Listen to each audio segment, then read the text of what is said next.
안녕하세요. 평화를 이어가는 여정 피스튜브 찾아가는 인터뷰의 이원영입니다. 오늘은 제가 종로구 창성동에 있는 정부 종합청사 별관에 나와 있습니다. 오늘 모시려고 하는 분은 바로 정말 복잡하고 또 언제 어떤 일이 벌어질지 모르는 바로 이 한반도 정세, 이것에 대해서 아주 쉽고 정확하게 설명해 주실 분을 모셨습니다. 예, 대통령 통일외교안보 특별보좌관이시고요. 연세대학교 명예특임 교수님이시죠. 문정인 교수님 이 자리에 모셨습니다. 안녕하세요. 안녕하세요. 예, 저희 피스튜브 시청자분들께 인사 한번 부탁드리겠습니다. 안녕하세요. 좋은 일 많이 하십니다. 지금 사실 문정인 제가 교수님이라고 불러야 될지 특보님이라고 해야 될지 모르겠는데 저야 뭐 당연히 교수님이라고 하는 호칭이 훨씬 자연스러운데요. 교수님은 국제정치학자로서 사실 오랜 기간 학생들을 가르쳐 오셨습니다. 그런데 학계에서만 계셨던 것이 아니라 이 정부의 통일 외교안보 분야에 있어서 정책 자문뿐만 아니라 직접 정책 설계하고 참여했던 이런 활동을 또 오랜 기간 하셨는데요. 김대중 대통령 시절부터 하셨던 건가요? 그렇죠. 뭐 김대중, 노무현, 문재인 이 세계 소위 진보 정부 쪽하고는 일을 많이 했죠. 예. 네. 상당한 시간 동안 학자로서 그리고 전문가로서 활동을 해주셨는데요. 지난 날을 되돌아보면서 소회 같은 게 있으면 먼저 한 말씀 좀 부탁드리겠습니다. 얻고 싶은 거는 상당히 많았지만 항상 제약에 부딪혔죠. 그래서 뭐 김대중 정부 때도 1차 정상회담에서 남북한 관계가 정말 완전히 열리고 풀리는 걸로 생각했지만 다시 또 부시 행정부가 들어오면서 파국이 생겼고 그다음에 노무현 정부 때도 2007년에 2차 남북 정상회담 해서 차기 정부에 누가 되든지 간에 그 남북 교류 협력, 화해 협력 정책이 지속될 걸로 알았는데 다시 또 이명박 정부가 들어오면서 이제 좌절이 되었고 지금 문재인 정부도 마찬가지죠. 2018년에 상당히 많은 성과를 얻었는데 비핵화도 더디고 그렇기 때문에 이제 평화체제도 더딘 상황이 있기 때문에 제가 느끼는 소회는 그래요. 참 한반도 문제를 풀기는 상당히 어렵다. 우선 북이라고 하는 소위 북한이라고 하는 상대가 있고 예. 또 미국이라는 어떻게 보면 시어머니라고도 할 수 있는데 예. 미국이라고 하는 또 큰 나라가 있고 그 다음에 국민 여론이라고 하는 또 제약 변수가 있고 그렇죠. 그래서 북한, 미국, 그다음 국내 여론 요걸 잘 추스리면서 남북 관계를 개선해 나가고 한반도의 통일에 어떤 새로운 분위기를 조성하고 평화를 만든다는 게 상당히 어렵다는 걸 아주 절감하게 됩니다. 정말 그 어려운 일을 계속해서 해오셨는데요. 특히 그 김대중 대통령, 노무현 대통령, 그리고 문재인 대통령, 요 세 대통령 시기에 각각 남북 정상회담이 있었는데요. 교수님은 이 남북 정상회담에 다 참여하셨었죠. 참여했죠. 예. 자, 그럼 이 세 분의 대통령들이 각각 정상회담을 추진할 때 역점을 두고 주안점을 두었던 점들이 조금씩 달랐을 것 같은데요. 각각 간단하게 한번 소개 좀 해주실 수 있으실까요? 우리 김대중 대통령께서야 뭐 최초의 정상회담이었기 때문에 어떻든 간에 김정일 위원장을 만나서 그래서 화해 협력의 새로운 어떤 기반을 구축을 하고 그리고 대통령 재임 기간 동안에 뭐 법적 제도적 통일은 어렵지만 사람과 물자가 자유롭게 오갈 수 있는 사실상의 통일을 만들겠다라고 하는 의지가 강했죠. 예. 그래서 6.15 정상회담을 했고 거기서 채택한 6.15 정상선언이라는 건 일종의 남북한 관계 총론이라고 얘기를 할 수 그렇죠. 있을 거예요. 예. 그러나 이제 그것도 아까도 지적했습니다마는 미국에서 니오콘들이 득세를 하고 이러면서 이제 차질을 빚었고 노무현 대통령 같은 경우도 기본적으로 평화 번영의 정책을 모색을 했고 평화 번영의 정책의 연장선상에서 결국 화해 협력 관계를 구축을 하고 그리고 그때 이제 북에서는 이제 1차 핵실험을 한 후였기 때문에 네. 비핵화 의지가 강했고 종전선언을 해야 된다는 의지도 강했었습니다. 예. 그래서 그때 보면은 어떻게 보면 6.15 공동선언이 남북 관계에 대한 총론을 제시했다라고 하면은 14 정상선언이라고 하는 건 일종의 강론이라고 해석을 할 수 있을 것 같아요. 그래서 뭐 14 정상선언은 6.15 공동선언하고 좀 상당히 다르죠. 6.15 공동선언 같은 경우는 뭐 한 페이지 한 장에 끝났지만은 예. 14 정상선언은 기본적으로 협력할 부분들을 전부 다 정확하게 구체적으로 적시했다는 점에서 차이가 있죠. 그래서 6.15가 총론이라면은 14는 강론이지 않았느냐 하는 느낌이 듭니다. 그리고 이제 문재인 정부에 와서는 사실상 2007년 10월 정상회담 때 사실 총괄을 담당했던 분이 당시 문재인 비서실장이었어요. 예, 그렇죠. 그러니까 그때 14 정상선언에 대한 소상한 내용을 알고 있는 분이시기 때문에 2018년 남북 정상회담을 이제 4월에 판문점 개최했고 9월에 이제 평양 개최를 하는데 특히 평양 선언 같은 경우는 강론의 이행과 관련된 것들 많이 예, 담았죠. 그렇죠. 그리고 거기에 더 중요한 거는 바로 한반도 종전선언과 평화체제로 가는 길, 그리고 비핵화 문제를 최초로 공식 거론을 했고 북에서 수용을 했고, 그래서 그 문재인 대통령 하에서는 14 정상선언은 문재인 대통령 하에서 그 9.19 공동선언이라고 하는 것은 14 정상선언을 이행하기 위한 일종의 이행의 그 프로그램들을 적시해 놓은 것 아닌가 생각이 됩니다. 그렇게 보면은 6.15는 총론이고 14는 강론이고 그다음에 4.27과 9.19는 강론의 이행 플러스 종전선언에 대한 시한을 명시화했고 올해안이라고 하는 시한을 명시화했고 그 다음에 북한의 비핵화의 동의를 받아냈다. 이런 점에서 좀 차이점이 있겠죠. 그러나 하나 분명한 거는 6.15에서 14, 14에서 4.27, 9.19 넘어가는 과정을 보면은 분명히 진화의 과정을 볼 수 있어요. 먼저 교수님이 남북 정상회담에 참석하시면서 북한의 지도자들도 아주 가까운 거리에서 직접 만나보시고 했었는데요. 아마 우리 시청자들이 이런 걸 좀 궁금하실 것 같아서 좀 여쭤보겠습니다. 이 김정일, 김정은 두 위원장들이 교수님이 받으셨던 어떤 느낌이랄까, 어떤 사람이다. 이런 느낌 같은 게 있으셨으면 한번 말씀 좀 부탁드리겠습니다. 뭐 제가 그때 협상에 직접 뭐 참여했던 건 아니니까 뭐 그렇게 아주 뭐 긴밀하게 또는 친밀하게 그분들에 대해서 알 수 있는 건 아니지만 그러나 이제 대화를 나누었고 거기서 받은 인상은 이래요. 그러니까 2000년 6.15 정상회담 때 제가 지금도 기억나는 게 6월 15일 날 이제 6.15 정상선언을 발표를 하고 백화원 초대서에서 송별 오찬을 김정일 위원장이 이제 베풀었어요. 그래서 그때 이제 오찬 중에 이제 의기투합해서 이제 와인 건배들 했고 그리고 모든 남측의 특별수용원들이 그 소위 주석단이라고 그러죠. 그 김정일 위원장 이제 과 우리 대통령이 있는 식탁으로 가서 서로 이제 담소도 하고 건배도 하고 이 과정이 있었는데 그래서 다 같이 일어서서 이제 우리의 손은 통일이라는 노래도 부르고 그러는데 당시 KBS 박권상 사장만 이제 헤드 테이블에 앉아 있었는데 안 나오는 거예요. 그래서 김대중 대통령이 저보고 박 사장을 좀 안으로 밖으로 앞으로 이제 모시고 오라고. 그래서 내가 모시고 와서 김정일 위원장 앞에 소개를 했어요. KBS 박권상 사장이라고. 그랬더니 김정일 위원장이 재미있는 얘기, 뜻밖의 얘기를 하는 거예요. 나는 KBS만 봅니다.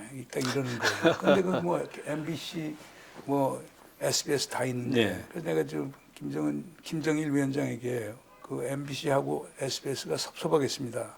다 그러니까 김정일 위원장이 어떻게 답변하느냐면 나는 원래 국영 TV만을 보는 습관이 있어서 저는 KBS를 주로 봅니다. 이런 얘기를 했던 것이 기억이 나요. 근데 이제 문제는 우리 남측에 KBS가 국영방송이고 SBS, MBC가 소위 민영방송이라고 하는 걸 다 알 정도니까 예. 남쪽 사정이나 세계 돌아가는 사정을 잘 아는 것 아니냐. 또 하나 기억이 나는 건 2차 정상회담 때 이제 그때는 이제 1차 정상회담 때처럼 이제 특별 수용원들이 전부 다 그 주석단이라고 그러죠. 그러니까 헤드 테이블로 간 건 아니었는데 그때 김정길 전 국회의원 하셨던 분께서 행자부 장관 됐죠. 예, 예. 그분께서 이제 대한체육회장을 하고 있었어요. 그분이 이제 북경올림픽에 남북 공동 단일팀 구성에 관심이 많았었어요. 근데 우리가 송별오찬 하기 전에 14 정상선언을 보면은 응원단을 보내는 곳도 있지만 단일팀이 없단 말이에요. 예, 예. 그러니까 이제 저보고 저는 1차 때 왔었기 때문에 김정길 회장님께서 우리 문 교수께서 좀 앞장서서 가서 좀 소개를 해달라. 그래서 앞장서 소개를 이제 김정일 위원장한테 이제 해드렸죠. 그래서 이제 이게 김정길 회장께서 얘기하시는 게 이게 단일 응원팀만 갖고는 안 되고 선수단이 단일로 가야 된다. 네. 이렇게 하니까 김정일 위원장이 재미있는 얘기를 하더라고요. 남측은 올림픽을 이미 한 나라이고 그 선수들 기량이 좋지 않습니까? 네. 근데 우리 선수랑 같이 그 경쟁을 해서 단일팀을 만들게 되면은 우리 젊은 선수들이 그 올림픽 위해서 엄청나게 노력을 했는데 그 불이익을 당할 것 아닙니까? 하기 어렵습니다. 그러니까 김정길 회장이 그럼 쿼터를 해서 북에다 쿼터를 드리겠습니다. 그렇지만 김정일 위원장이 아주 놀라운 답변을 하더라고요. 스포츠를 정치화하지 마십시오. 선수 기량 갖고 가는 것이지 어떻게 그걸 북쪽에 이렇게 쿼터를 줄 수 있습니까? 이런 걸 얘기하는 거 보면은 지극히 네. 합리적이고 세상 돌아가는 물정을 좀 더 파악하고 있는 것 아닌가 느낌이 들고 김정은 위원장은 김정일 위원장만큼 제가 이제 지근거리에서 많은 얘기는 못했는데 그러나 제가 4.27 갔을 때도 그냥 뭐 건배만 제의했고 그러나 9.19 때 이제 평양에서 그때 이제 목란관에서 만찬할 때 내가 찾아가서 이제 건배 제의를 했었는데 그때 이제 우리 임동원 이사장님하고 그 다음에 백낙천 교수님하고 홍석현 회장님하고 저하고 넷이서 가서 했더니만 그 자리에서 일어나서 이제 건배를 받고 어떤 얘기를 하느냐면 우리가 얼마나 어렵게 여기까지 왔습니까? 네. 이제 퇴행은 없습니다. 꼭 성과를 내야 합니다. 이걸 2번씩이라고 얘기하더라고요. 그러니까 그 정상회담에 임하는 자세가 참 상당히 강한 어떤 그 결의를 갖고 만났죠. 정상회담에 나오는 거구나 하는 느낌을 들었죠. 그다음 얘기를 하는 거 쭉 보면은 세상 돌아가는 거 상당히 많이 알고 있고 네. 그리고 상당히 예의 바르고 뭐 북쪽 사람들한테 어떻게 하는지 모르지만 우리 대통령한테 하시는 거거나 또 남측에서 간 사람들에 대해주는 건 상당히 예의가 바르고 네. 그리고 상당히 합리적이다라고 하는 그런 느낌은 받았습니다. 물론 이 북한의 지도자들 워낙 우리가 북한에 대한 정보가 없고 그렇기 때문에 사실 북한의 지도자 이러면은 쉽사리 이렇게 합리적이라든가 좀 그러니까 좋게 들릴 만한 표현을 하지 못해왔던 게 사실이었죠 이제까지 우리가. 그럼에도 불구하고 대화의 상대가 합리성이 있다라고 전제를 할 때 비로소 그때 대화가 가능하지 않을까 이런 생각이 들긴 하는데요. 어쨌든 북한의 지도자들에 대한 교수님의 말씀 드리면서 들었던 생각은 분명히 이것은 남북 간에는 대화를 하는 것이고 대화를 할 때 상대에 대한 인정 이것이 없으면 참 대화는 어려울 수 있겠다 이런 생각을 다시 한번 해봤습니다. 그런데 지금 궁금한 사항이요. 지난 2018년에 북한의 김정은 위원장이 신년사에서 그 평창 동계올림픽 참여할 용의도 있다. 뭐 이런 이야기를 하면서 바로 1년 전이었던 2017년 정말 언제 전쟁이 나도 이상하지 않았을 것 같은 상황이 180도 이제 바뀌게 되는데요. 자, 그러면서 이게 무슨 뜻이지 하면서 우리 특사가 방북을 해서 했을 때는 또 북미 정상회담을 할 용의가 있다. 이런 얘기가 나왔고요. 그래서 우리가 실제 그 눈으로 본 것처럼 2018년에 한반도 평화 정세가 시작이 됐는데요. 사실 그 과정에서 또 한번 그 뒤엎어질 뻔한 일도 있었죠. 트럼프 대통령이 5월 달에 갑작스럽게 일방적으로 북미 정상회담 연기하겠다. 이런 이야기도 했었는데요. 사실 2018년 김정은 위원장의 신년사에서 6월 달에 제1차 싱가포르 북미 정상회담까지의 요약 5개월 정도의 시간이 굉장히 급박하게 여러 가지 일들이 좀 벌어졌을 것 같은데요. 혹시 그때 있었던 뒷이야기랄까? 저희 시청자들에게 한번 소개해 주시고 싶은 이야기, 그리고 어느 정도 이 상황이 급박하게 돌아갔는지 이런 설명 한번 좀 부탁드리겠습니다.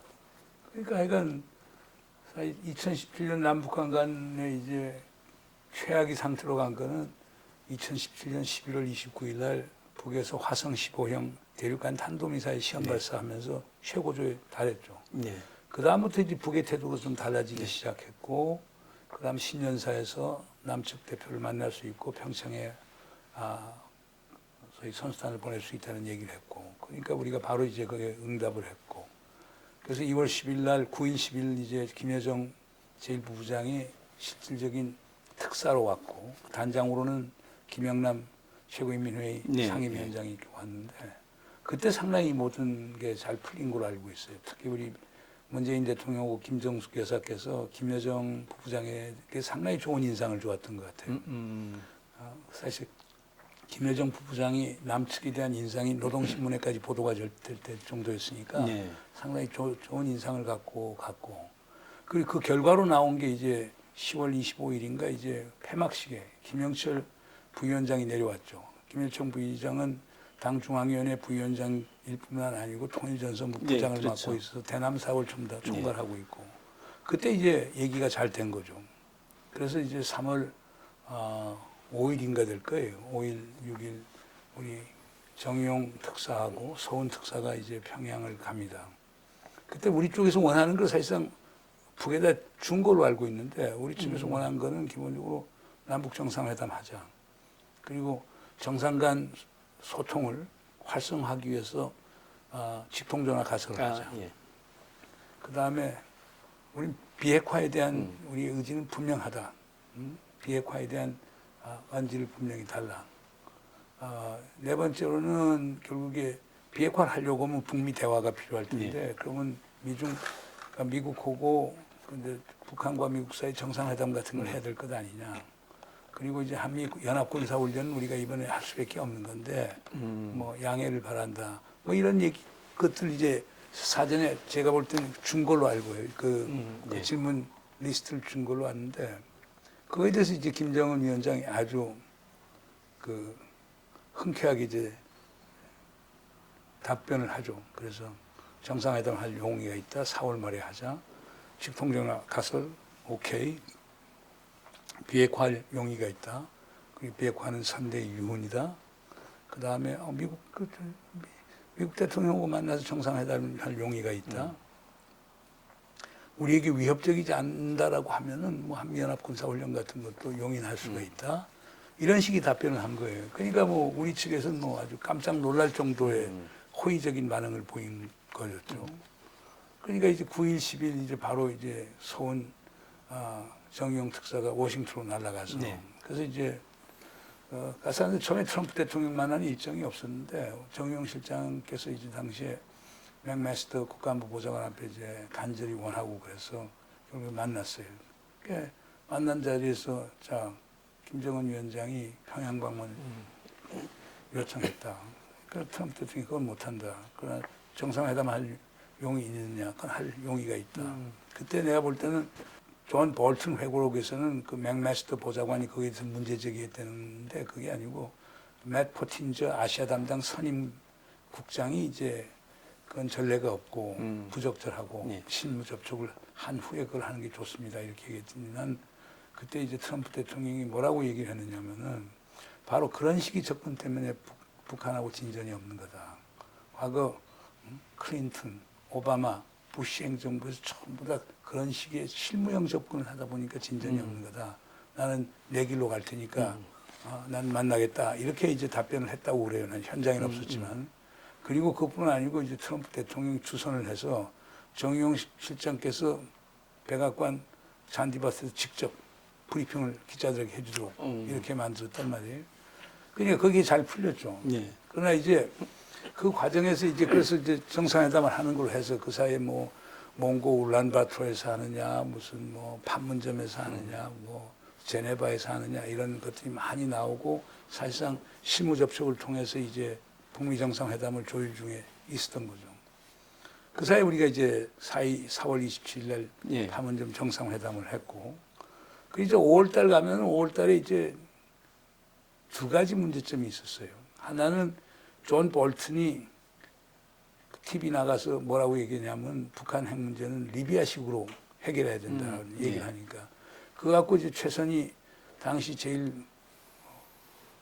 외무성 제1부상이 아주 강력한 비판을 한 거예요. 좀 이따가 또 펜스도 똑같이 북한이 비핵화 먼저 하지 않으면은 아무것도 이룰 수 없는 식으로 얘기를 하니까 그거에 대해서 김계관 그 외무상 고문 직책을 가졌죠. 그래서 또 김계관 부상이 이제 제1부상이 마이클 펜스 부통령을 상당히 비판을 가해요. 네. 그러니까 트럼프 대통령이 그 북한 측 비판이 너무나 예의가 없고 도저히 받아들일 수 없다. 그래서 그냥 6월 12일 싱가포르 정상회담 예정된 걸 취소한다고 발표를 한 거예요. 그때 이제 뭐 우리도 미국하고 많이 접촉도 했고 또 북쪽도 그렇게 해서 판을 깨고 싶진 예. 않고 싶으니까 그래서 어떻든 그 과정에서 5월 26일 날 남북 정상이 판문점에서 비밀 회동을 예. 했던 거죠. 그게 크게 중요했던 거예요. 그래서 북미 간에 또 조율이 됐고 그래서 6월 12일 날 싱가포르 정상회담이 열렸던 건데 이런 참 과정을 보면은 뭐 마쿠 접촉도 상당히 중요하겠죠. 그리고 그 과정에서 보면 이 커뮤니케이션, 예. 의사소통이 상당히 중요하다는 걸 느낄 수 있었고 그리고 미국, 북한하고 다루는 데는 실무 접촉에는 항상 한계가 있는 것 아니냐. 결국 정상 간 접촉이 중요한 역할을 했다. 이렇게 얘기를 할 수가 있어요. 지금 교수님 설명을 들어보면 결국 그 과정까지에 있어서 늘 문재인 대통령도 말씀하셨던 우리의 운전자론 내지는 뭐 중재자론 이게 아주 적절하게 좀 그 역할을 했고 어쨌든 그렇게 해서 우리의 역할을 통해서 1차 북미 정상회담이 성사가 됐는데 싱가포르에서 정말 그날 지금 생각해도 참 감동적이었습니다. 그날 나온 이야기를 보면 크게 네 가지의 합의가 있었죠. 새로운 북미 관계 수립, 한반도 평화 체제에 대한 구축을 노력한다. 그리고 한반도의 비핵화, 북한의 미군 유해 송환. 총 네 가지가 있었는데 사실 저는 그런데 발표를 보면서 좀 했었던 것이 네 번째를 빼고 나면 너무 이건 포괄적인 얘기로만 하고 끝난 거 아니야? 이 느낌이 좀 있었습니다. 그래서 약간 좀 걱정도 되긴 했었는데 어쨌든 지금까지 보면 이 합의가 네 번째 항의 미군 유해 송환을 제외하고서는 사실 아직 구체적인 진전이 되고 있지 못한데요. 그런 면에서 볼 때 이런 북미 정상회담 합의가 여전히 진척되고 있지 못한 원인 그것은 뭐라고 봐야 될까요? 일단 순서의 문제일 거예요. 그러니까 네. 이제 6.12 싱가포르 정상선언을 보게 되면은 첫째가 북미 관계를 개선한다는 게 나와요. 예. 두 번째는 항구적인 평화 체제를 만들어 나간다는 게 나오고 세 번째 가서는 한반도의 비핵화를 예. 다루는 거예요. 그럼 북에서 생각할 때는 북미 관계 개선, 평화 체제 그리고 그 다음에 예. 비핵화가 이루어지는 예. 걸로 알고 있었죠. 그러니까 미국은 다르게 생각했어요. 미국은 비핵화가 먼저 있고 그리고 난 다음에 관계 개선과 예. 예. 평화 체제가 온다고 보는 거예요. 사실상 싱가포르 회담 바로 끝나서 7월 6일인가 폼페오 국무장관이 평양을 방문하죠. 예. 그리고 가서 요구하는 게 당신들 갖고 있는 핵시설에 대해서 신고부터 먼저 하자. 그게 시작이다. 예. 그러니까 이제 북의 입장에서는 신고를 어떻게 하냐. 만약 우리가 신고하면 당신들이 그거에 대해서 선제 타격하지 않은 데는 보장이 어디 있느냐. 그러니까 관계를 개선하고 신뢰를 쌓은 다음에 신고 검증, 신고 사찰 검증의 과정을 가야 된다. 이 엄청난 입장차가 있었죠. 예. 그때 이제 폼페오 장관이 상당히 기분 나빠서 돌아왔던 거죠. 그러면서 북미 관계가 상당히 어려웠던 거예요. 그래서 원래 남북 정상회담을 그 두 정상이 그 남북 정상이 생각한 건 10월 말 정도 생각했는데 9월 초로 앞당겨진 것도 북미 관계가 이제 나빠지기 시작하니까 예. 이걸 추스리기 위해서 대통령이 빨리 북측에 제인해서 북미 그 남북 정상회담을 하자고 했던 거죠. 저도 이 합의사항의 순서를 보면서 그날 느꼈던 것이 이러면 지금 조금 전에 교수님이 설명해 주신 것처럼 합의사항에 있어서 합의문의 문항의 순서도 굉장히 중요하잖아요. 저도 당연히 그렇게 받아들였거든요. 아, 이거는 일종의 가중치라고 해야 될까, 프로세스의 순서라고 해야 될까, 이걸 북미 관계 개선을 1항에 뒀네? 이게 굉장히 참 인상적이었었거든요, 저도. 근데 그 이후에 진행 과정을 보면 지금 설명해 주신 것처럼 미국은 이걸 좀 다르게 이해했나 보다. 이 생각이 저도 좀 들었었는데요. 어쨌든 이 과정을 거치면서 결국 제2차 북미 정상회담이 작년이죠. 2월 달에 하노이에서 결국 결렬이 됐습니다. 이 결렬이 되면서 정말 많은 사람들이 걱정했던 것이 다시 북한이 과거와 같은 이 벼랑 끝 전술 이런 것으로 돌아가면 어떡하지? 이런 걱정이 있었는데 지금까지 보면은 그렇게 볼 수는 없지는 않아도 될 것 같아요. 특히 얼마 전에 있었던 우리 남쪽 공무원이 북한군에 의해서 사망한 사건에 대해서 북한의 김정은 위원장이 직접 미안하다 이 표현까지 쓰면서 이제 사과를 했는데 그것도 굉장히 좀 이례적이었습니다.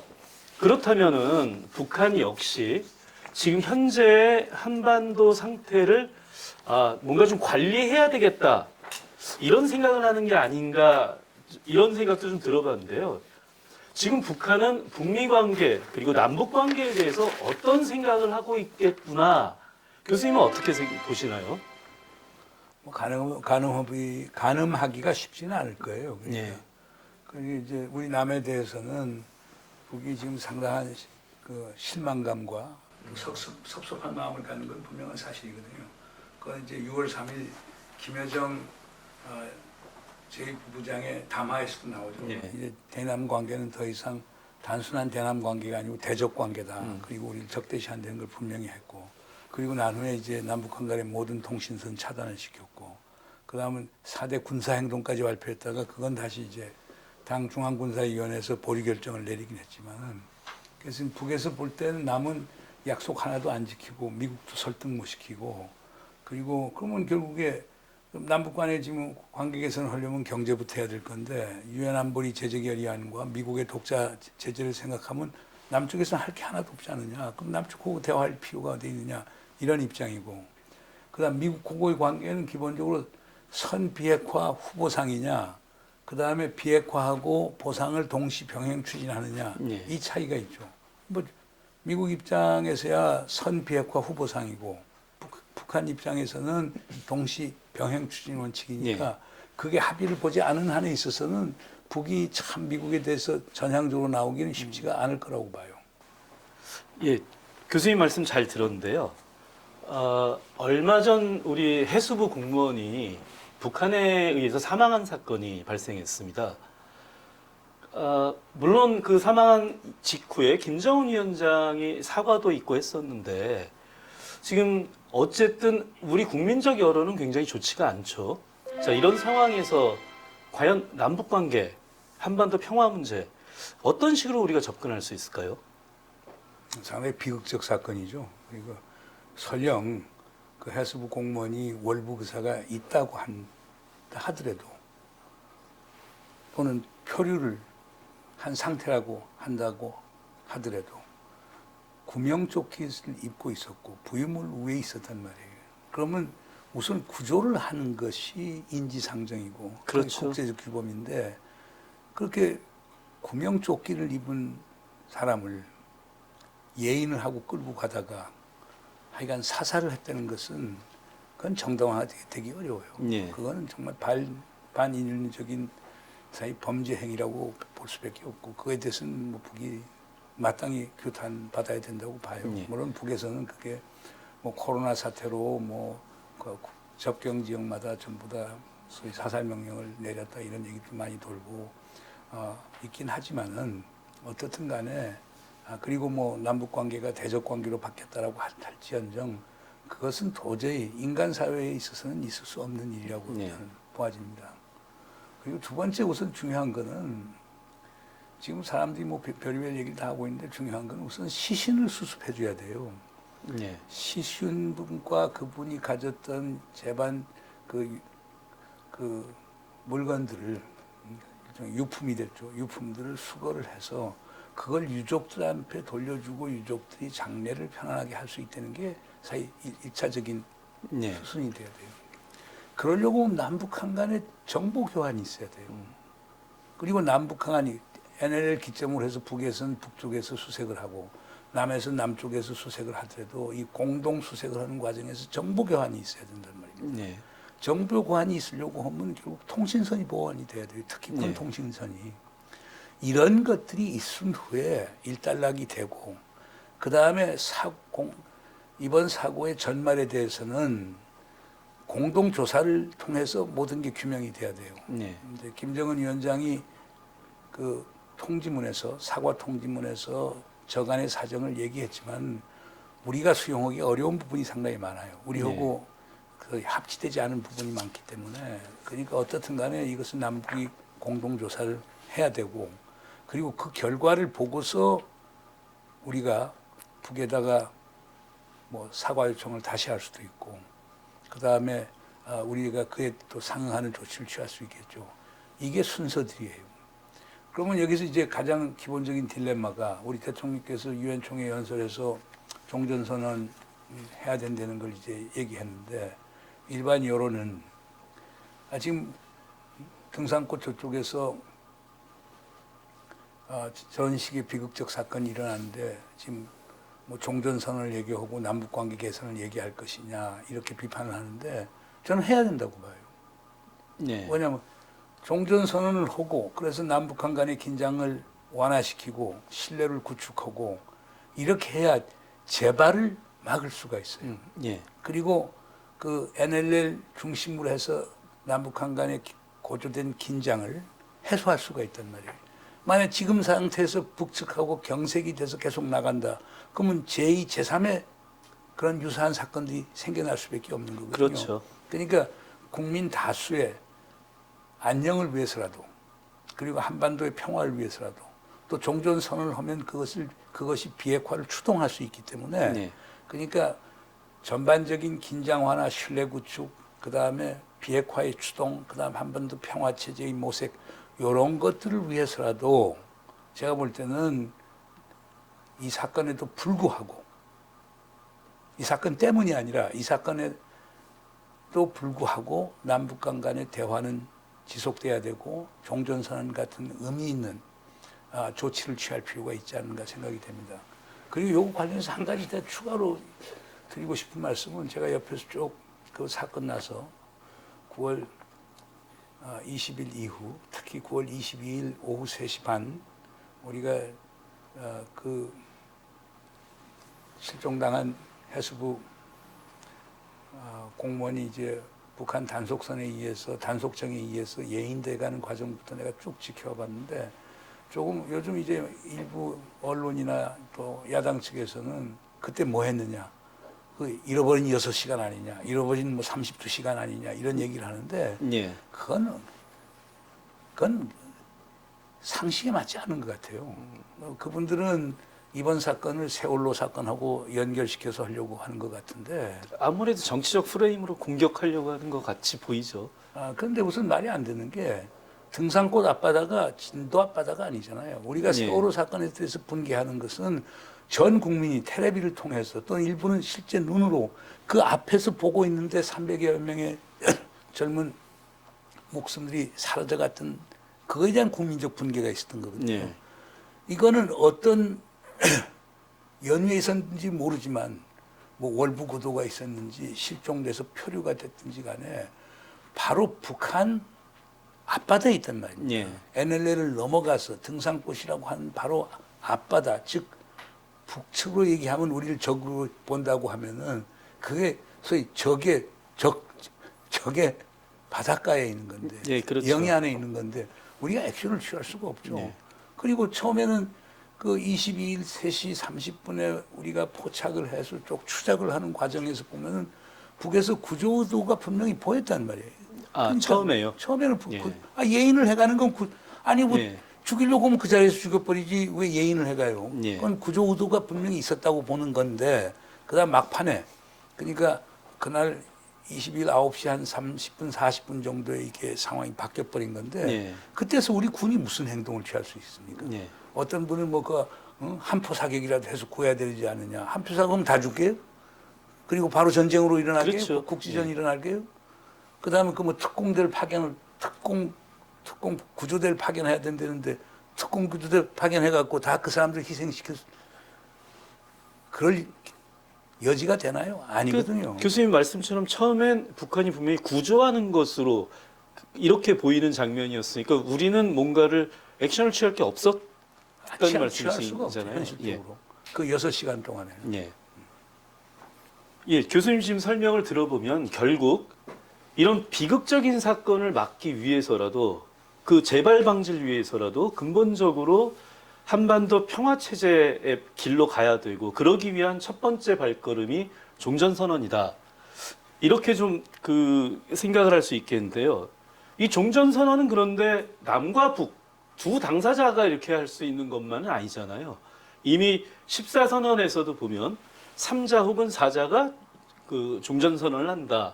이런 문구가 나오는데 그렇다면 결국 미국과 이 종전선언은 긴밀하게 관계가 있을 수밖에 없을 텐데요.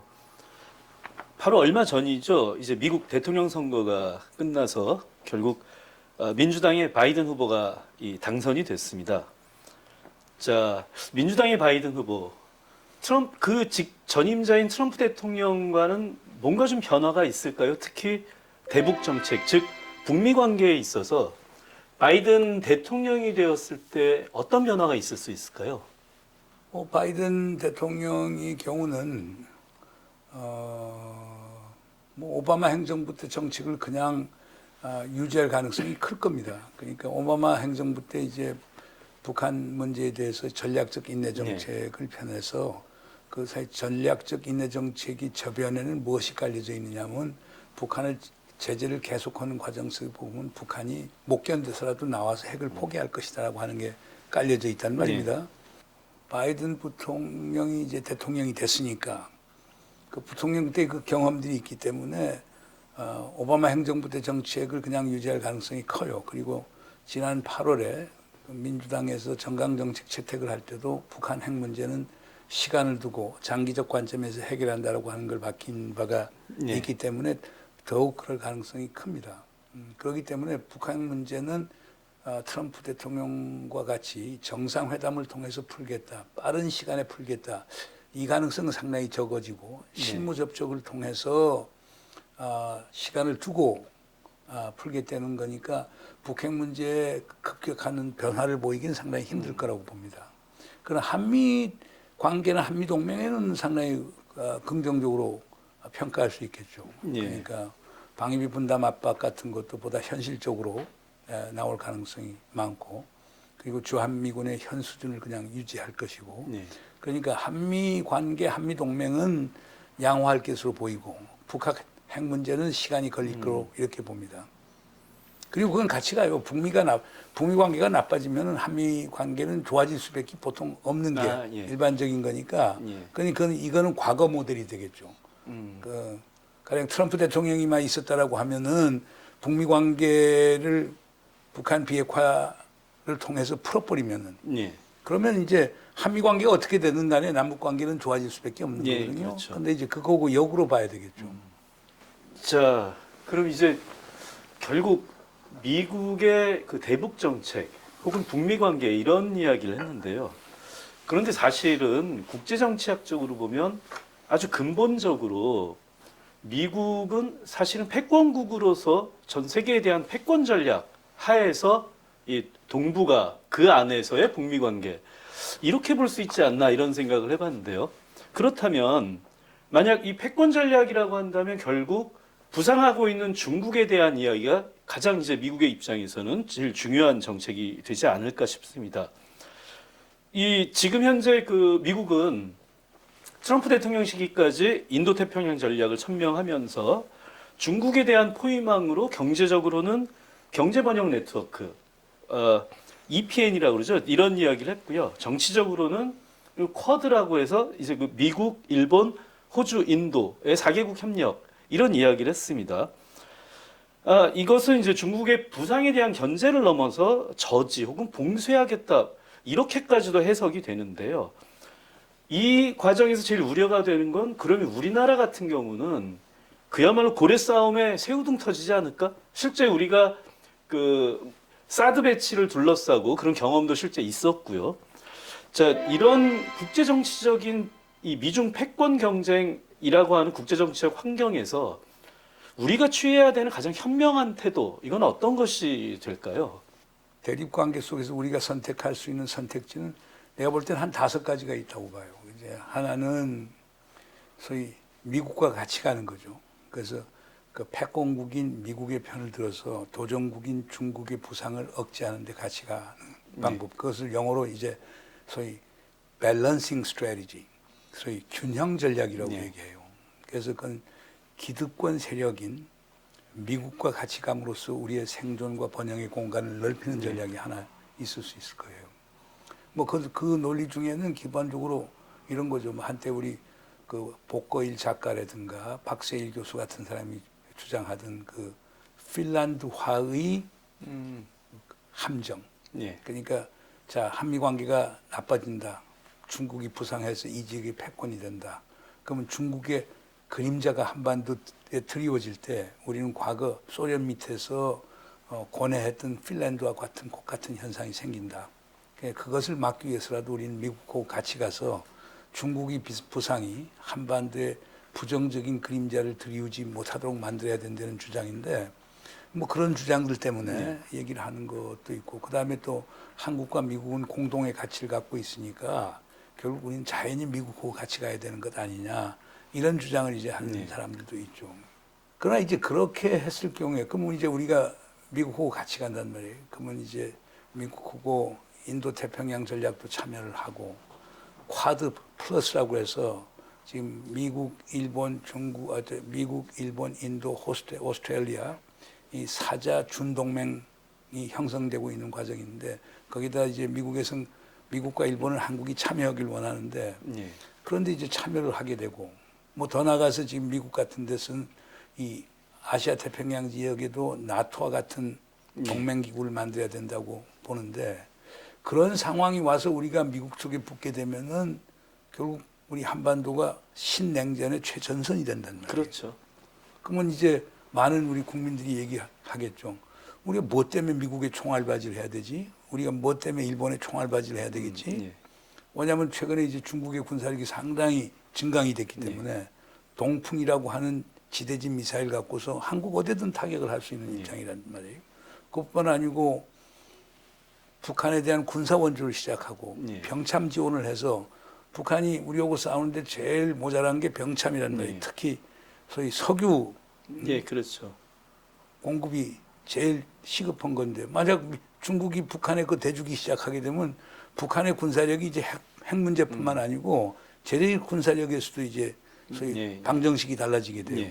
그럼 그걸 우리가 감당해야 되느냐 하는 요걸 고민해야 돼요. 그러니까 한쪽에서는 미국하고 같이 가서 우리 국익이 증진이 되고 공동의 가치를 추구한다라고 하는 강점도 있지만 다른 한편에서 그 결과 우리가 당면하게 된 위협 환경에 대해서 우리가 어떻게 해야 될 것인가 하는 이런 고뇌가 있고 두 번째는 우리 뭐 사학자 중에 김기엽 선생 포함해서 일부 특히 역사를 많이 한 분들은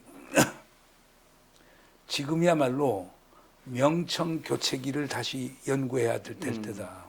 뜨는 후금 청나라를 무시하고 지는 명나라에 배팅했다가 결국 인조가 삼전도에서 그 수모를 303번 크게 잘하고 구고도 9번 머리 이마를 땅에 그 추운 언 땅에 이마를 쳐박으면서 피투성이 되면서 홍태지연 벽에 가서 이제 그 사죄를 했던 이런 현상이 나올 것 아니냐. 그러면서 이제 그 사람들 얘기는 역사의 흐름을 정확하게 보자. 지금 미국의 패권은 지고 있지 않느냐. 중국이 지금 뜨고 있다. 이때 선택을 잘해야 된다. 중국에 편승하는 게 우리의 국익에 가장 맞다. 이렇게 주장을 하는 거예요. 그런데 그것도 이제 기본적으로 문제점이 뭐냐면 중국에 편승한다는 게 뭘 얘기하는 건가. 한미 동맹을 포기한다? 대한민국 국민 중에 몇 퍼센트나 그걸 찬성할까요? 네. 그리고 우리가 사드 거쳤지. 또 더 나가서는 뭐 지난 2000년 역사도 있지만 더 나가서는 뭐 더 가까운 예로서는 6.25 때 결국 중국군이 황미 원조 전쟁이라는 미명하에서 이제 중국군 파견을 해서 네. 우리 많은 사람들이 중국군에 의해서 죽었기 때문에 그런 기억들을 갖고 있단 말이에요. 그러니까 역사 구조적으로 우리는 중국에 대한 불신이 있는 거예요. 네. 그러면 중국에 갈 수 있느냐 하는 이런 문제점이 있는 거예요. 그러나 경제적으로는 뭐 이득이 되겠죠. 중국하고 같이 가게 되면은 뭐 이득이 되겠죠. 그냥 지금 구조를 보면은 미국의 경제적 구조는 한국의 대기업들이 주로 많이 하는 거고, 그다음에 중국의 경제적으로 구조하는 것은 한국의 중소기업들하고 영세민들이 많단 말이에요. 중국에서 대규모 관광을 오면 하는 것부터 시작해서 뭐 그 중국에 또 파는 많은 물품들이 중소기업 생산하는 것들이기 때문에, 그러니까 이게 우리가 미국을 택하느냐 중국을 택하느냐라고 하는 것이 국내 정치적으로 누가 더 이익을 보고 누가 더 손해를 보느냐고 나눠지는 거예요. 예. 그러니까 이걸 상당히 우리가 명심해야 돼요. 왜냐하면 이게 가치 판단을 갖고 가는 건 아니거든요. 그러니까 이제 누가 이익의 수혜자냐에 따라서 정책이 바꿔줄 수 있기 때문에 그런 문제가 있어서 친중 편승론도 이게 쉽지가 않아요. 세 번째로 있는 거는 그럼 홀로서기 하자. 이제 강대국 정치에 우리가 아주 진절머리가 난다. 왜 우리가 편승 외교를 해야 되느냐. 우리끼리 살자. 그럼 우리끼리 사는 방법이 두 가지가 있어요. 하나는 우리가 북측하고 협력해서 소위 중립국 통일화 방안을 통해서 남북이 소위 뭐 그게 어떤 형태의 뭐 통일이든 간에 하여간 하나가 되는 방향으로 가고, 그리고 우리가 중립국 선언을 하자. 아니면 우리 남측 먼저 중립국 선언을 해갖고 그래서 그런 중립화 통일 방안을 추동해 나가자. 그럼 스위스처럼 우리가 영세 중립국이 되면은 누구도 우리 안 칠 거 아니냐라고 하는 분도 있고, 또 다른 한 분은 그건 말도 안 된다. 인구 1억 가까이 되는 국가가 중립국 되는 거 본 적이 있느냐. 중립국이라고 하는 게 커봐야 뭐 스웨덴 800만, 스위스 600만 이런 나라들에서 하는 것이지 큰 나라에서 그 중립국 한다는 건 가능하지도 않을 뿐더러 우리 국민 정세도 맞지 않을 것이다. 그렇다면 우리가 홀로 살려고 하면 우리가 핵무장 해야 된다. 핵무장을 하고 이제 중간 세력 국가 돼서 떳떳하게 이제 맞서자라고 하는 그런 주장도 있어요.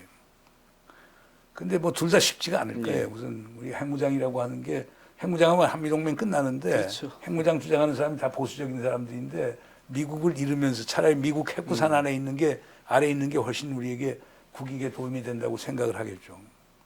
그다음에 이제 네 번째 있는 것은 줄타기 외교를 하는 거죠. 아니면 김대중 대통령이 얘기했던 논두렁론이라는 거예요. 그래서 소가 논두렁 지나갈 때 오른쪽 두렁 풀만 뜯는 것도 아니고 왼쪽 풀만 뜯는 것도 아니고 풀이 있는 데 가서 뜯는 거니까 미중 양자를 우리가 현명한 외교를 통해서 잘 다루어 나가자. 그래서 안보는 미국하고 경제는 중국하고 해나가자라는 건데, 이것도 또 문제점이 있는 거예요. 그건 어떤 문제점이 있느냐. 미중 관계가 좋았을 때는 가능해요. 그렇죠. 김대중 대통령 때는 클린턴 행정부, 그다음 미국의 장점인 사이가 나쁘지 않았기 때문에 그게 가능한 거예요. 근데 지금처럼 신냉전 구도로 가는데, 그리고 미국이나 중국이 전부 다 우리 보고 한쪽을 선택하라고 하는데 그건 어려워지겠죠. 이것도 현실적인 제약이 있어요.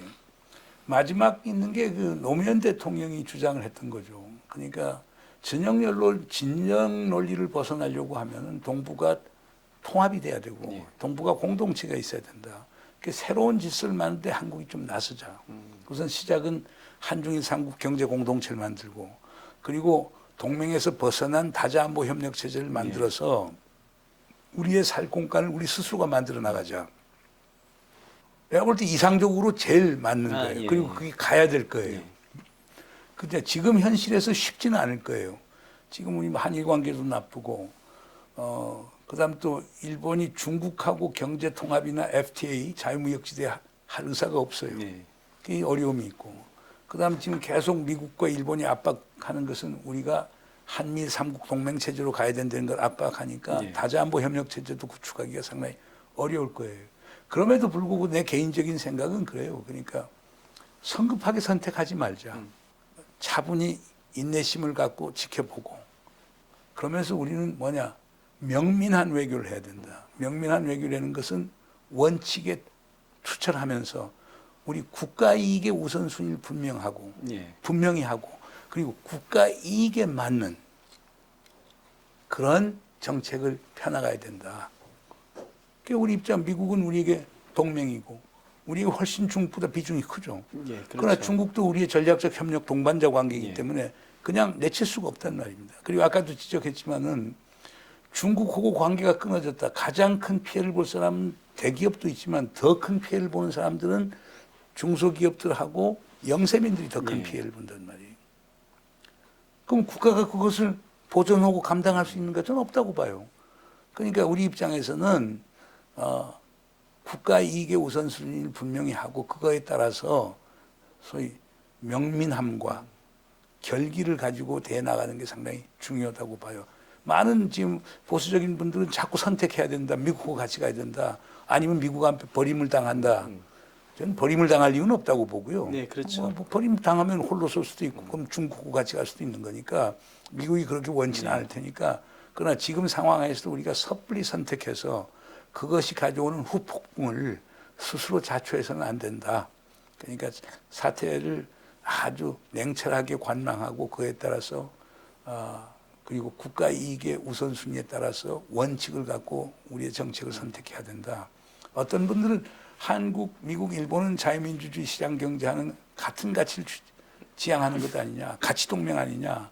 그렇기 때문에 우리가 미국하고 가야 된다는 건데 저는 동의하지 않아요. 물론 가치도 중요해요. 예. 그러나 우리가 국가 이익, 국익과 가치 사이에서 더 많은 고민을 하고 결정을 내야 되고 그리고 그런 결정을 내릴 때 국민적 합의는 아주 필수적이라고 하는 걸 강조하고 싶습니다.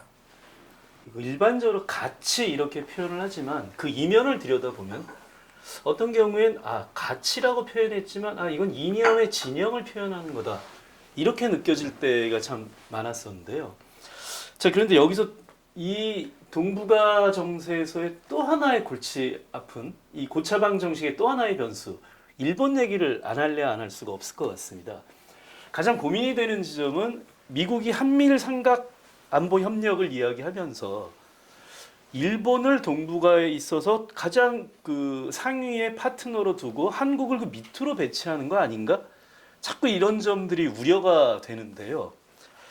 결국 특히 지금 일본은 또 이제 그 국제 정치적인 위상을 높이려고 유엔 안보리 상임이사국 진출, 물론 갑자기 나온 이야기는 아닙니다만 오래전부터 있었긴 했습니다만 이러면서 문제는 이 상황에서 한일 간에는 갈등이 엄존을 하고 있지 않습니까? 대표적인 것이 이제 소위 지소미아로 대표되는 이제 한일 간의 갈등인데 이런 한일 갈등이 한반도 평화에 어떤 영향을 줄지 이것도 좀 걱정이 되고요.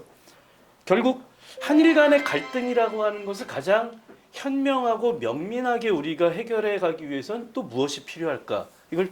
이것도 안 물어볼 수가 없네요, 교수님께. 한일 관계 좋아야 되죠. 그러니까 우리가 주변국들하고 사이 나쁠 이유가 어디 있어요. 네. 그러니까 기본적으로 우리의 평화와 안정과 번영을 담보하기 위해서는 주변 국가들하고 아주 밀접하고 그 좋은 관계를 맺어야 된다라고 하는 것은 그건 뭐 만고불멸의 진리라고 저는 봅니다. 그러나 이제 문제는 현재의 한일 관계의 문제점은 뭐냐? 문재인 대통령은 아베 총리 있을 때부터 지속적으로 얘기하고 왔고 얼마 전에 스가 총리, 신임 총리하고도 그도 분명히 얘기했지만 우리는 일본하고 전략적 협력을 하고 싶다. 경제 협력을 하고 싶다. 역사 문제는 시간이 걸린다. 그리고 국민적 공감대가 형성이 돼야 이게 풀릴 수 있다. 그러니까 역사 문제는 시간을 두고 해결하고 전략적인 문제, 북핵 문제, 경제 문제 같은 건 협력해 나가자. 아베가 거절을 했어요. 역사 문제 선결 없이는 다른 분야의 해결이 어렵다고 보는 거고. 우리 대통령이 아베 총리하고 도합 한 11번 정도의 회동을 했어요. 4번은 직접 만났고 나머지 7번은 전화 통화를 하고 그랬었는데 아베 총리의 입장은 일관돼요. 그러니까 결국 역사 문제 해결하라. 예. 위안부 합의 이행하라. 예. 그리고 징용공 문제라고 하는 것은 1965년 한일 기본 조약에 대한 위배 사항이다. 우리 대법원 판결한 것을 행정부가 뒤집어라. 예. 그러니까 이거는 너무나 일방주의예요. 그렇죠. 대한민국도 주권 국가인데 삼권 분립이 돼 있고 대한민국이 민주주의 국가라고 하는 것은 삼권이 분립이 돼 있으니까 하는 거고 그리고 아무리 문재인 대통령이 소위 대한민국을 대표하는 대통령이라고 하더라도 대법원 판결을 어떻게 뒤집을 수가 있어요. 예. 그건 법에 의해서 안 되는 예. 거예요. 뭐 다른 나라 같은 선진국들은 아미쿠스 큐레이라고 하는 법정의 친구라고 하는 법조항이 있어요. 그래서 이런 식으로 외교 문제하고 국내 정치, 국내법 사이에서 충돌이 생겼을 때 이것을 사전 조율할 수 있도록 하는 제도가 일본, 미국, 영국 같은 선진국에는 다 있었는데 우리는 그 제도가 없어요. 예. 그것 때문에 양승태 소위 팀들이 사법농단으로 해서 예. 결국 지금 고생을 하고 있는 거란 말이에요. 그러니까 정부가 지금 문재인 정부가 사법부의 판결을 뒤집을 수 있는 법적 제도적 근거가 하나도 예. 없는 거예요. 그리고 이제 하나 여기서 이제 분명히 할 거는 일본의 미쯔부시 중공업이든지 신일철, 신일본제철이라든지 우선 기본적으로 우리 징용공 피해자들이 소송한 민사소송에 참여를 했단 말이에요. 예. 예. 김현장이라고 하는 한국의 로펌을 고용을 해서 예. 1심, 2심에서는 그 사람들이 승소를 했단 말이에요. 예. 대법원 가서 패소를 한 게 있어요. 그 부분 패소를 했으면 결국에 배상권 지불을 해야죠. 예. 근데 그건 아베 내각에서 지급을 못하게 해서 못한 거란 말이에요. 예. 그러면 그걸 푸는 수순은 제가 볼 때는 간단하다고 봐요. 그게 문희상 국회의장이 냈던 안하고도 비슷한 건데 대법원 판결에 대한 이행은 하고 그러면 그 배상을 준 금액에 대해서는 뭐 한국 정부, 일본 정부, 한국과 일본의 민간인들이 십시일반해서 기금을 만들어서 거기서 그걸 변상을 해줄 수 있는 방법 같은 게 있으니까 그런 식으로 해결을 해 나가야지 지금 그 자체를 안 되고 그러면 일본 지금 피고 기업들은 돈을 못 낸다. 못 내면 결국 강제 집행하겠다. 네. 그러면 일본 정부에서 강제 집행하면 그거에 대해서 우리가 추가 경제적 보복을 하겠다라고 그러는데 그건 문제를 풀려고 하는 게 아니죠. 그러니까 이걸 상식적으로 봐야 돼요. 많은 지금 보수 언론 같은 데서는 이게 무슨 문재인 정부가 무슨 국내 정치적 이유 때문에 결국 그런 식으로 강한 반일 자세를 취하고 있고 한다라고 하는데 이건 순수히 법과 제도의 문제예요. 문재인 대통령이 아무리 대통령이라도 용수는 재주가 어디 있어요? 대법원 판결을 어떻게 뒤집어요? 민주주의를 어떻게 깨요? 예. 그래서 그런 식으로 풀어나가는 게 좋고 그다음에 제소미아 문제만 하더라도 우리가 지금 부분적으로 양보하는 건 있어요. 그러니까 작년 7월 1일부터 택했던 일련의 우리에 대한 경제 제조 조치들이라고 하는 것들 그래서 반도체 부품과 관련들에 해서 지금 수출 규제를 하는 문제를 풀어라고 하는 거거든요. 그러니까 아직도 안 풀고 있거든요. 예. 그러니까 지금 원래는 이제 11월 23일 되면 이제 다음 달이죠. 그러면 이제 제소미아 이제 연장 여부가 결정이 되는 건데 그때까지 안 하면 뭐 재연장 안 할 수도 있겠죠. 예. 그럼 미국 압박이 많겠고 뭐 일본도 압박이 많겠지만 그러나 기본적으로 원칙이 문제죠. 예. 아니 일본이 파울을 하는데 반칙을 하는데 우리는 가만히 있으라고요? 그 국민 정서가 또 허용이 되지 않죠. 예. 그러니까 일본도 지금 스가 총리가 새롭게 총리로 등장했으니까 결국 그런 문제를 좀 현실적으로 해결해 나갈 필요가 있다고 봅니다. 그러니까 뭐 남들은 제소미아 안 하면 뭐 한국 안보가 망하는 것처럼 보이지만 뭐 그거 없어도 잘 돼요. 그러니까 내가 볼 때는 그게 치명적인 건 아니니까. 예. 그러나 나라라고 하는 것은요 국가의 이익도 있고 가치도 있지만 나라의 국격이 있어요. 예. 그러니까 우리가 한번 대접을 못 받았는데 그걸 참고 넘어가면 지속적으로 대접을 못 받아요. 예. 그러니까 우리가 원칙을 세우고 우리의 권위를 살려야 될 이유가 있어요. 그 대통령이 하는 거 지금 그런 걸 하는 거거든요. 예. 근데 그런 거 하는 것을 결국에 뭐 진보 진영이 소위 반일 민족주의에 호소하면서 국내 정치적으로 악용하고 오용하고 있다라고 하는 주장을 하는데 그건 내가 볼 때는 수용하기 어려운 주장입니다. 자, 이렇게 오랜 시간 교수님하고 이야기를 쭉 나눠봤는데요. 이야기를 하면 할수록 사실은 굉장히 복잡한 이야기이긴 합니다. 그런데 교수님 말씀을 들어보면 결국 이 복잡한 문제일수록 그 해법은 가장 원칙에 충실하자. 여기에서부터 문제를 그리고 해결하려는 자세로 접근을 하자. 아마 이렇게 요약을 할 수 있지 않을까 이런 생각이 들었습니다. 자, 그러면 이제 오늘 인터뷰 시간 정말 많이 지났는데요. 저희 방송을 북한에서도 볼지는 모르겠습니다. 그런데 어쨌든 이 남북 관계에 있어서 학자이자 전문가로서 북한에 대해서도 하고 싶은 말씀이 좀 있지 않을까 싶은데요. 지금 이 자리를 빌어서 혹시 북쪽에 당부하고 싶은 말씀이 있으면 한번 그 부탁드리겠습니다. 남이나 북이나 똑같아요. 예. 우선 제일 중요한 건 역지사지의 자세가 중요해요. 우리가 북을 이해할 때 북이 입장에 서서 이해하는 것. 그걸 또 일부에서는 또 내재적 접근이라고 해서 송두율 선생 매도하듯이 매도할 수 네. 있겠지만 기본적으로 서로가 입장을 바꿔서 봐야 된다는 거 하고 두 번째는 실사구시예요. 예. 그러니까 실용성이 제일 중요해요. 이념 가치 내가 다 중요한 거 아니에요. 남과 북의 우리 동포들 모두에게 도움이 되는 현실적이고 실용적인 해결책을 찾아야 되는 거예요.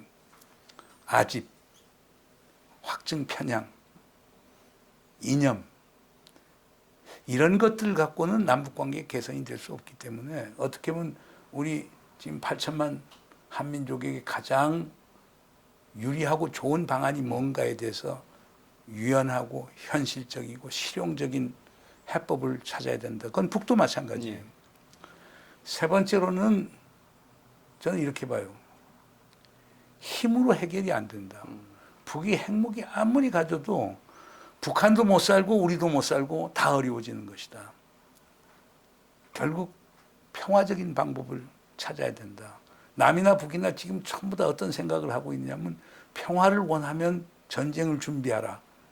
그 베게티우스의 예. 그 격언을 갖고 모든 걸 준비하는데 뭐 클라우비치 같은 사람도 그 주장을 했지만은 저는 그렇게 보지 않아요. 평화를 원하면 평화를 준비하라는 걸 강조하고 싶고 마지막으로 강조하고 싶은 거는 결국 뭐 우리 문재인 대통령도 얘기했지만 평화는 경제고 경제는 평화예요. 평화와 가야 번영이 옵니다. 근데 또 공교롭게도 번영으로 가려고 하면 평화가 필요하고 그렇죠. 그 평화를 만들려고 하면 또 경제가 필요해요. 예. 왜냐하면 상호 교류 협력하고 공동 사업하고 이래야만 평화의 기틀이 만들 수 있는 거니까 그래서 경제와 평화의 상관관계에 대해서 더 심층적인 연구를 할 필요가 있지 않느냐. 저는 대충 그렇게 얘기하고 싶습니다. 아마 지금 하신 말씀 꼭 북한에만 해당되는 것이 아니라 우리 남북한에 정말 그 8천만 모든 결의에 이렇게 전체에게 아마 당부하는 말씀이 아닐까 이렇게 생각이 들었습니다. 정말 긴 시간 동안 인터뷰에 응해 주셨는데요. 그 문정인 선생님 오늘 귀한 내주셔서 대단히 감사합니다. 아유, 감사합니다. 저희 피스튜브에 찾아가는 인터뷰 앞으로도 계속됩니다. 평화를 잇는 여정에서 여러분들 저희 피스튜브 항상 함께해 주시길 부탁드리겠습니다. 감사합니다.